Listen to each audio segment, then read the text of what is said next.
समय कभी नहीं रुकता। आज यदि बुरा वक्त चल रहा है तो कल अवश्य अच्छा वक्त भी आएगा। आप केवल सच्चे और निस्वार्थ भाव से कर्म कीजिए और वही आपके हाथ में भी है।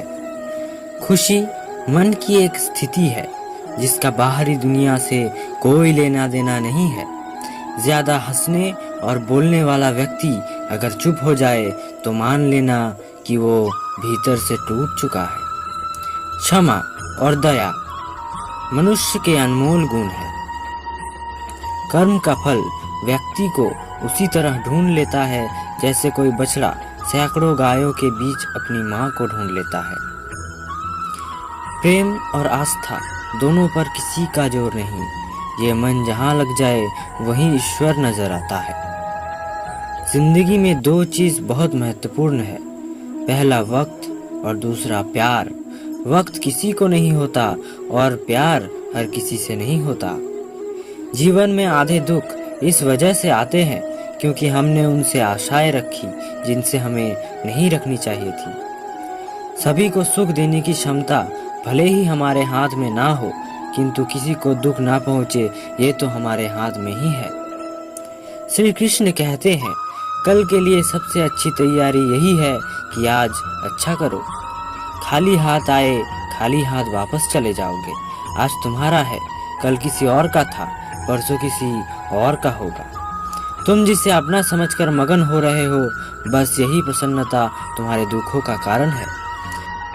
मूर्ख इंसान ज्ञानियों से भी नहीं सीख पाते और ज्ञानी इंसान मूर्ख से भी सीख लेते हैं। जो अपने हिस्से का काम किए बिना ही भोजन पाते हैं वो चोर है।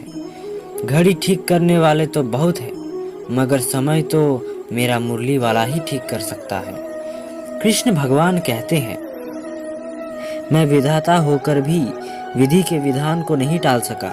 मेरी चाह राधा थी और चाहती मुझको मीरा थी, पर मैं हूं रुक्मणी का गया।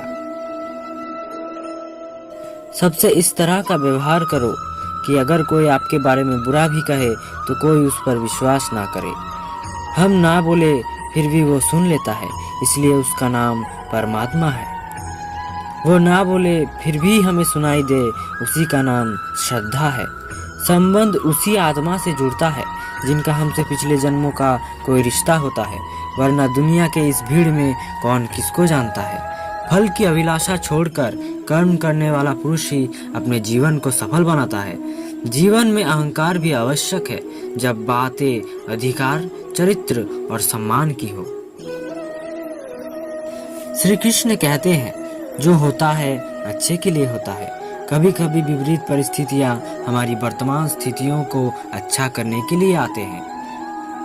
मन चंचल होता है, ये इधर उधर भागता है और किसी भी कार्य की एकाग्रता का दुश्मन है। लेकिन यदि ये मन व्यक्ति के वश में हो जाए तो इससे अच्छा मित्र कोई नहीं है। मन को एकाग्र करने के लिए बस थोड़े से प्रयास और अभ्यास का जरूरत होता है। भगवान कहते हैं, ना मेरे लिए कोई शत्रु है और ना कोई मित्र है, ना कोई मेरे लिए प्रिय है, ना कोई निर्धन है, ना कोई धनी है।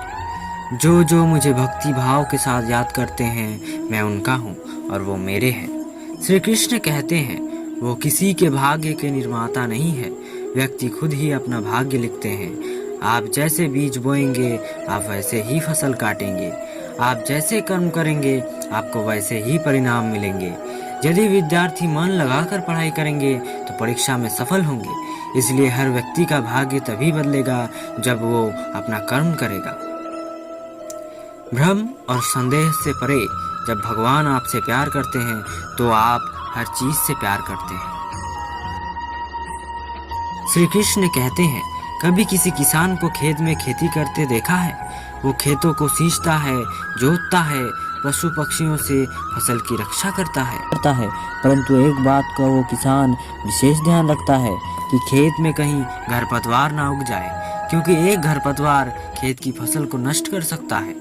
ठीक इसी प्रकार वंश की कोई संतान खोटी निकल जाती है तो वो ऊंची वंश का सर्वनाश कर देता है। इसलिए संतान के लालन पालन में विशेष ध्यान देना आवश्यक है। क्योंकि संतान वो फसल होता है जो आने वाले समय में वंश को महान बना सकती है या फिर वंश का पतन भी कर सकती है। श्री कृष्ण कहते हैं हम इंसानों को हमेशा बुराई से बच के रहना चाहिए।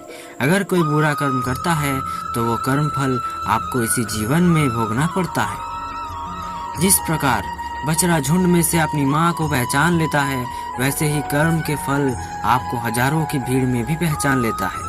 ईश्वर कण कण में वास करते हैं। छोटे जीव के हृदय में प्रभु का वास होता है। जीव को कष्ट का अनुभव होना ईश्वर को कष्ट का अनुभव कराता है।